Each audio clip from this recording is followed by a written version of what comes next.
welcome to Edwards EV Tech. Today on this video, let's talk about dealerships. Imagine you want to buy a Tesla. You go online at tesla.com. You pick out the Tesla of your dreams. Now you hit the purchase button. And you buy that Tesla. Now, let's say you want to buy a Ford Mach-E. You have to drive to a dealership. You pick out the model you want with all the options, all the trimmings you like. Now, you have to discuss the price point. Guess what? There's no purchase button. Here are the problems with that. I gather a lot of EV prices, current statistics, current sales information. I've even purchased a Nissan Leaf, the original version, which went its range of 50 or 80 miles. It was the old version. And I had to discuss pricing, and I hated it. Currently, people are now discovering this issue. They're having problems with it. It's driving a couple people crazy. For example, someone wants to buy a Ford Mach-E. Some people are paying higher price markups than others. And they're starting to complain because they're saying, how come he got it cheaper? How come she got it cheaper than I got it? And now they're saying, can't I just buy a Ford Mach-E the same way you buy a Tesla on a mobile phone? I don't understand. This gets interesting. As EV technology evolves, dealerships aren't really evolving, at least the way I see it.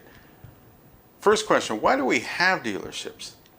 At the very beginning, we had these small mom and pop businesses, and they would sell the cars, like Ford and all the other ones. They'd sell the cars on their lot, and what they would do is these laws were created to protect the dealerships from this one notion that a car dealer would look at them and say, hey, you know, I can sell those cars at a cheaper price and sell them directly because we know how much it costs, and we can cut out the middleman, cut out everybody, and we can make some money. So they set up laws to protect these dealerships from that. And now these laws keep going till today. It's very interesting. I'm amazed that Tesla is able to survive dealing with these dealership franchise laws. They do exist. The dealership franchise laws have a lot of lobbyists. One of the strongest arguments is that they say they don't have any. One of the arguments that Tesla says is that they don't have dealerships. They're just the single company. So they don't have anybody competing, and they're just selling directly. Same way you buy a mobile phone, anything you buy. This argument, however, has not worked in a number of states where Tesla is banned. They're still fighting it. But I think this will start to change as more and more car companies jump in the game with electric vehicles. Now, the problems with some dealerships, I think, is the knowledge of EVs. Once I went to go look at a Chevy Bolt out of curiosity. I wanted to see what they had. How large is the vehicle? I got curious. So, I saw they had different configurations. Some only had level 2 charging, and then some had level 2 is the one where you can plug in. It's not as fast as quick charging. Then they had a quick charge one, and they were charging $700 more for a vehicle that could quick charge. So I didn't argue. I said, wow, that's interesting. And I told them I didn't know it costs more. The salesman then said, oh, all companies do that. And then he waited a while, and I was looking at the vehicle, looking around. Then he said, by the way, Tesla does that too. Some of their vehicles, he said, that Tesla sells can only be charged on a level 2. And he also said that they charge a very, very high price for you to be able to quick charge them. After that, I kind of knew, okay, knowledge, there's a problem. So after that, I quickly walked off the lot. By the way, this was in Southern California. That's what's scary. And there are a lot of EVs here. Now, some dealerships that I went to hide their EVs and they're blocked by other vehicles. The other vehicles that cost more or some cheaper vehicles. So I went to look at the new Nissan Leaf. And then they tried to steer me toward buying an ICE, a internal combustion engine, Nissan SUV, which I didn't want an SUV at the time.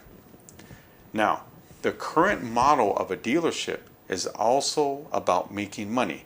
This I completely understand. And they sell cars, or as they sell cars, they're selling service contracts. That's understandable.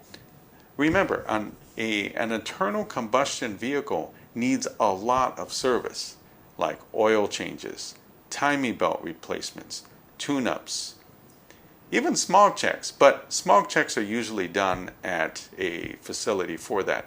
Electric vehicles, on the other hand, don't need as much service, in a way that they're not going to make any profit off the vehicle. That's understandable. When I had one, the last one I had, the most I paid was to get the wiper wash refilled. So put some comments in the bottom if this has ever happened to you. We can have a discussion about this. I'm very curious, because this is a time where a lot of things are evolving. I think dealerships will change or evolve as these different things happen. For example, Ford now realizes this problem because a lot of people are complaining about the pricing at these dealers. As a matter of fact, on one channel, I did see this one example of a woman who got really frustrated trying to negotiate the price. So she ended up leaving and buying a Tesla Model 3 on her mobile phone as she was parked on the side street. From what I understand, it looks like Ford is about to change. Well, they're realizing the problem. And what they're trying to offer now is steering people to different dealerships with a price that matches what they're looking for. As I mentioned in the other part of this video, they will be up against the franchise laws, and I think that's why they're being very, very careful where they're going, because remember, they cannot just sell the vehicle directly. Of course, it would be great to just get one off Ford.com. Who knows? There is no direct answer to this situation now.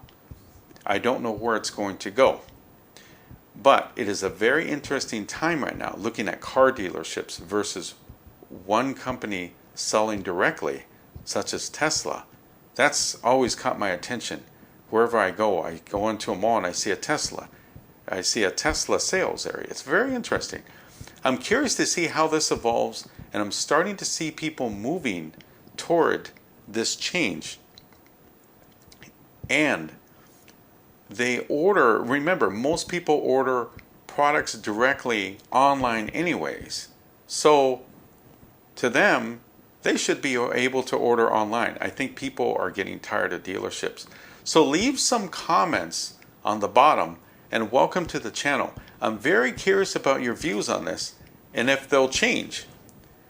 If this idea will change with dealerships. Let's see where it's at. I don't have, like I said, I don't have a crystal ball. I don't know what's going to happen in the future, but let's keep this going. I'm very, very interested in all this and how it's happening. So I'll catch you on the next video. My future videos, I want to do tours of different options for cars. So I'll catch you in the next video, and remember to always keep your car charged. Welcome to the channel.